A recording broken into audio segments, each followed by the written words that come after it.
Blah.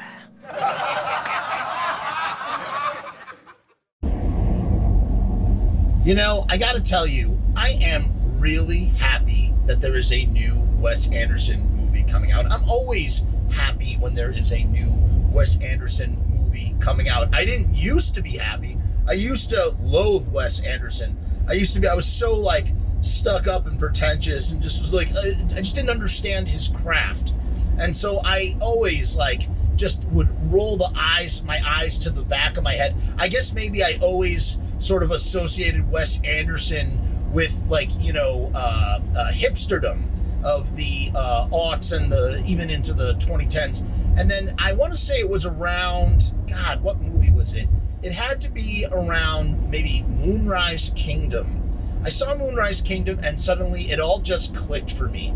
And I understood who he was and I understood his auteur genius.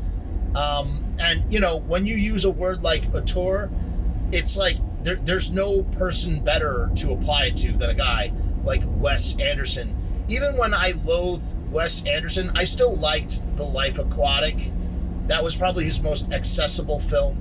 And then, as Moonrise Kingdom sort of ignited my newfound love for Wes Anderson, I went back and I enjoyed all of his, his older films. I think I've seen every single one of them. I know I haven't seen Bottle Rocket. That's like everyone's like, you haven't seen Bottle Rocket? Yeah, I haven't seen Bottle Rocket yet. But man, Rushmore. Actually, I don't dig The Royal Tenenbaums that much. I know that's kind of like his real breakout film. That and Rushmore with his real breakout kind of movies. I still, Royal Tenenbaums is okay.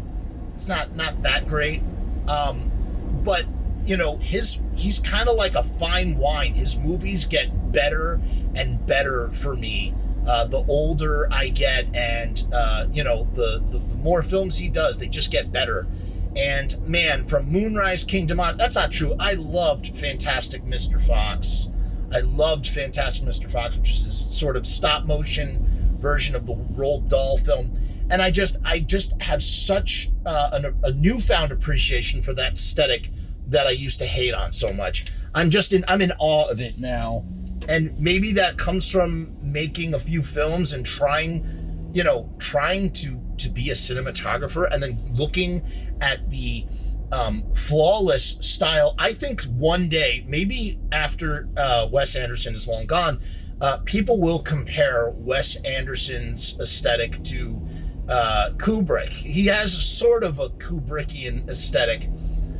Everything is with him is composition. In a way, I've previously talked about how Tim Burton is very much style over substance. He's more concerned with aesthetics than he is story.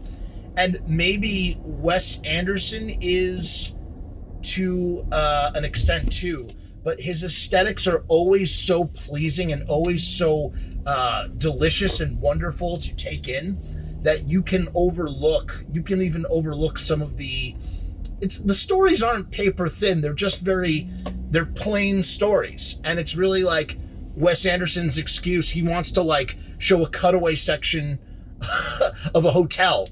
And so he drafts up this sort of, I would say the story of the hotel story. God, what was it called?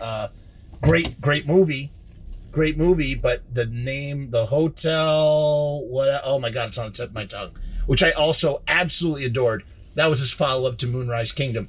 The point of this whole conversation is God bless Wes Anderson and the fact that he is still doing what he's been doing for almost 30 years now.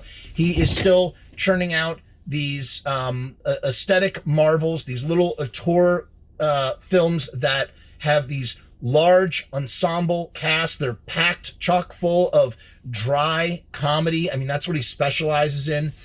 And that he's such a consistent guy. He's consistently just doing the same thing over and over again. And, some people might bemoan that or, criticize that.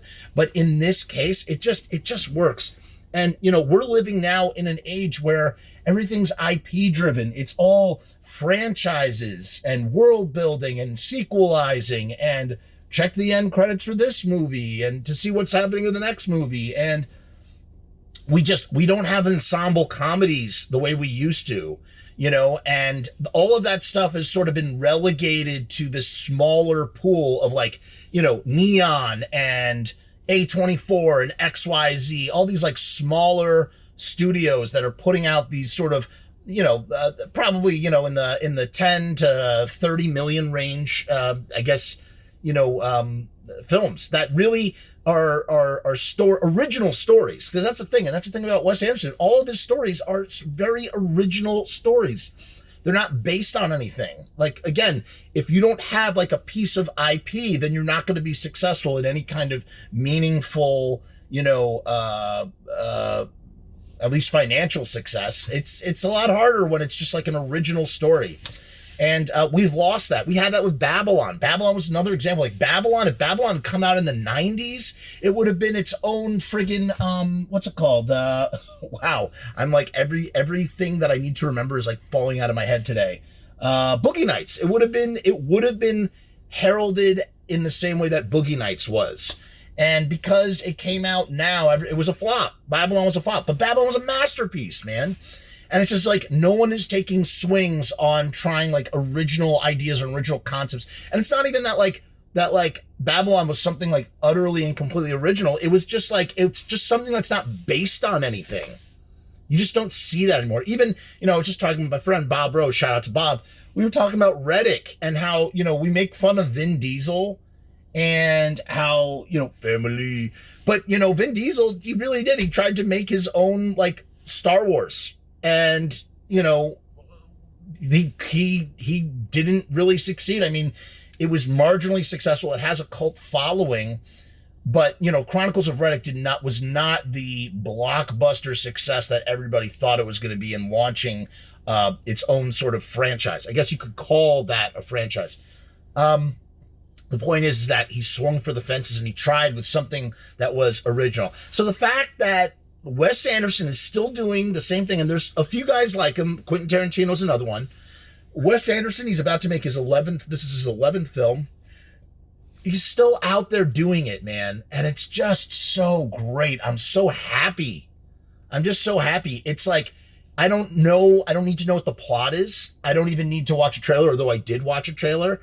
I just know that I'm going to enjoy whatever it is because it's Wes Anderson.